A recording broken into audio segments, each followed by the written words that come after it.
साथियों, financial year 25-26 के लिए जो कि मेरा अभी करंट फाइनेंशियल ईयर चल रहा है, जो कि 1 अप्रैल 2025 से स्टार्ट हुआ था और 31 मार्च 2026 तक चलेगा। और असेसमेंट ईयर 26-23 के अंदर आप जो भी आपने इनकम अर्न करी होगी इस फाइनेंशियल ईयर के अंदर 25-26 के अंदर, उसकी आप आईटीआर फाइल करेंगे। तो यहाँ आप थंबनेल से देख पा रहे होंगे, यहाँ मैंने आपको बताया है कि 12,75,000 अगर आपकी इनकम है तो किसी भी तरीके का टैक्स आपको पे नहीं करना पड़ेगा। तो चलिए जानते हैं इसके बारे में, मैं ऐसा क्यों बोल रहा हूँ कि 12,75,000 तक आपको टैक्स पे नहीं करना पड़ेगा। तो चलिए अपनी वीडियो की तरफ बढ़ते हैं। तो देखिए, जनरली क्या होता है कि आपने लोगों को कहते हुए सुनेगा कि 12,75,000 तक कोई टैक्स नहीं है, तो इसके पीछे सच्चाई क्या है। तो सबसे पहले तो आपको जानना ज़रूरी है सेक्शन 87A की रिबेट। तो फाइनेंशियल ईयर 25-26 के लिए जो 87A की रिबेट है उसको बढ़ाकर 60,000 रुपीज़ कर दिया गया था। तो इस 60,000 की रिबेट होने की वजह से आप बोल सकते हैं कि अगर 12 लाख रुपए तक की आपकी इनकम है तो आपको कोई टैक्स पे नहीं करना होता है। अब 12 लाख रुपए तक की इनकम की भी जब मैं बात करता हूँ कि किस किस तरीके की इनकम इसके अंदर ऐड होगी, कौन कौन सी इनकम इसके अंदर कवर होगी, वो भी मैं आपको आगे बताऊँगा। तो 12 लाख रुपये तक अगर आपकी इनकम है तो वहाँ पर आपका जो टैक्स बनता है, न्यू टैक्स रिजीम में आप आईटीआर फाइल करते हैं और आपका इनकम टैक्स एप्लीकेबल होता है आपके ऊपर। जैसे 4 लाख तक कोई टैक्स नहीं, 4 से 8 5%, 8 से 12 आपका 10%, तो फिर 12 से 16 आपका 15%। तो इस तरीके से पूरा इनकम टैक्स का स्लैब जो है आपका एप्लीकेबल हो जाता है। तो 12 लाख रुपए तक आपका 60,000 टैक्स जो है वो बन जाता है। बट गवर्नमेंट ने क्या किया है, वो जो 60,000 आपका टैक्स बनता है उसको सेक्शन 87A की रिबेट देने के बाद ख़त्म कर दिया है। तो इस तरीके से आप बोल सकते हैं कि 12 लाख रुपए तक आपको कोई भी टैक्स पे नहीं करना होता है, क्योंकि आपको सेक्शन 87A की रिबेट मिल जाती है। बट आपने थंबनेल में देखा था, मैंने आपको बताया था कि 12,75,000 तक आपको कोई टैक्स पे नहीं करना है। तो वो क्या है वो भी समझते हैं। और ये जो 12 लाख या 12,75,000 की इनकम मैं जब बोलता हूँ तो इसके अंदर किस किस तरीके की इनकम आती हैं वो भी आपको समझना ज़रूरी होता है। क्योंकि बहुत तरीके की इनकम आपकी होती हैं, जैसे आपकी सैलरी की इनकम हो सकती है, बिज़नेस की इनकम हो सकती है, आपकी रेंटल इनकम हो सकती है, कोई आपकी प्रॉपर्टी हाउस प्रॉपर्टी की इनकम हो, वो इनकम हो सकती है। इसके अलावा अदर सोर्सेज से कोई इंटरेस्ट डिविडेंड की इनकम हो सकती है। इसके अलावा आपकी स्पेशल रेट की इनकम भी हो सकती है, जैसे शॉर्ट टर्म कैपिटल गेन हो गया, लॉन्ग टर्म कैपिटल गेन हो गया, या आपने कोई लॉटरी विनिंग वगैरह की है, वहाँ पे आपका स्पेशल रेट लग जाता है। तो इस तरीके से बहुत सारे स्पेशल रेट की इनकम भी आपकी हो सकती हैं। तो जब हम 12,75,000 तक बोलते हैं किसी भी तरीके का टैक्स नहीं लगता है, तो ये केवल एक ही सिचुएशन में एप्लीकेबल होता है, वो होता है सैलरीड एम्प्लॉय के केस में। तो अगर आप एक सैलरीड एम्प्लॉय हैं तो सैलरीड एम्प्लॉय को 75,000 की स्टैंडर्ड डिडक्शन जो है वो एक्स्ट्रा मिल जाती है, जिसकी वजह से एक सैलरीड एम्प्लॉय के केस में हम बोल सकते हैं कि 12,75,000 तक भी अगर उसकी इनकम है, मीन्स उसकी सैलरी है, कोई अदर सोर्सेज की इनकम है, कोई रेंटल इनकम है, बिजनेस इनकम है, ये चारों इनकम ही मिला के अगर उसकी 12,75,000 तक है और उसकी सैलरी भी आती होगी, तो उस केस में उसको 75,000 की डिडक्शन मिल जाएगी। तो नेट इनकम इनकम जो उसकी बचेगी वो केवल 12 लाख रुपए ही बचेगी, और 12 लाख रुपए के ऊपर आपको 60,000 की सेक्शन 87A की रिबेट मिल जाएगी।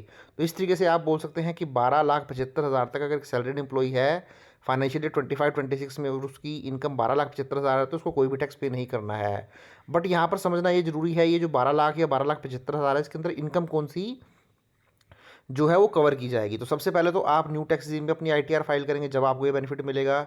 दूसरा, यहाँ पर जो ये 12 लाख या 12,75,000 की इनकम मैं बोल रहा हूँ, यहाँ पर केवल और केवल रेगुलर इनकम ही काउंट होगी। रेगुलर इनकम का मतलब वो इनकम जिसके ऊपर इनकम टैक्स का स्लैब एप्लीकेबल होता है। जैसे कि मैंने आपको बताया है, अगर आपकी सैलरी है तो वो इनकम टैक्स स्लैब एप्लीकेबल हो जाता है।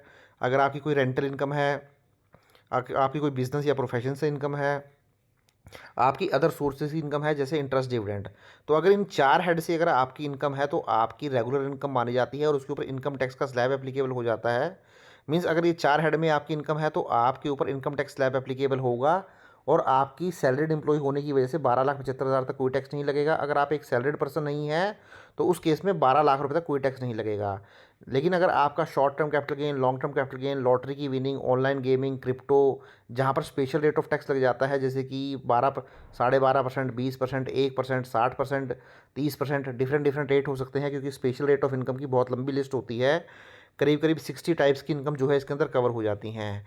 तो इसके अंदर हम स्पेशल रेट की इनकम नहीं कंसिडर करते हैं, क्योंकि न्यू टैक्स रिजीम में अगर आप जाएंगे तो किसी भी तरीके की स्पेशल रेट की इनकम जो कि 12 लाख रुपए के अंदर आपकी आएगी या 12,75 के अंदर आएगी, उसके ऊपर आपको वो जो 60,000 की रिबेट का बेनिफिट मिलता है, वो रिबेट का बेनिफिट उस इनकम के ऊपर आपको नहीं मिलेगा। वो केवल और केवल आपको रेगुलर इनकम के ऊपर ही मिलेगा, जिसके ऊपर इनकम टैक्स का स्लैब एप्लीकेबल होता है।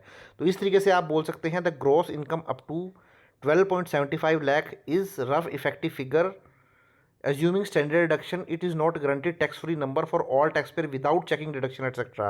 तो तभी देखिए यहाँ पर साफ साफ लिख दिया गया है, अगर कोई ये बता बोलता है कि मेरी 12,75,000 रुपये है, तो स्ट्रेट फॉरवर्ड आप नहीं बता पाएंगे कि इसके ऊपर टैक्स लगेगा या नहीं लगेगा, या पूरी इनकम इसकी माफ़ हो जाएगी, क्योंकि आपको उसकी इनकम का पूरा ब्रेकअप समझना पड़ेगा कि उस इनकम के अंदर कौन कौन सी इनकम कवर होती हैं।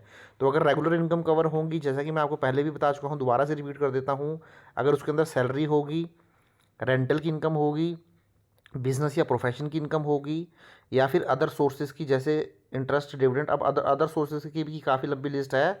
मैं इंटरेस्ट या डिविडेंड इसलिए बोल देता हूँ क्योंकि जनरली इंटरेस्ट और डिविडेंड जो है यूज़ होते हैं।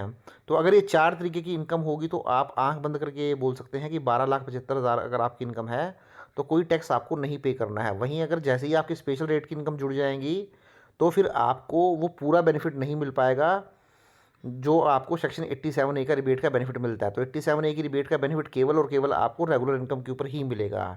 तो ये था साथियों वीडियो, 12,75,000 तक नहीं कह आप जो है टैक्स पे करेंगे, वो किस तरीके से पे नहीं करेंगे, इस वीडियो के अंदर मैंने आपको बताने की कोशिश की है। अब इसके बाद अगर आपको लगता है कि कोई आपके डाउट हैं, आपको कुछ क्लैरिटी चाहिए, तो आप ज़रूर मुझे कमेंट कर सकते हैं। मैं कोशिश यही करता हूँ कि जो भी कमेंट मेरे पास आते हैं मैं मैक्सिमम कमेंट्स के जो है वो रिप्लाई कर सकूँ। जैसे ही मुझे टाइम लगता है, कई बार मैं इमीडिएट रिप्लाई नहीं कर पाता हूँ, तो थोड़ा टाइम मुझे लग जाता है, तो मैं बाद में जब आपके कमेंट्स देखता हूँ, रीड करता हूँ, तो मैं उसके ऊपर रिप्लाई कर देता हूँ। तो मेरी कोशिश यही रहती है कि जो भी कमेंट मेरे पास आया है मैं उस कमेंट के ऊपर रिप्लाई ज़रूर करूँ। तो आई होप साथियों वीडियो आपको अच्छा लगा होगा।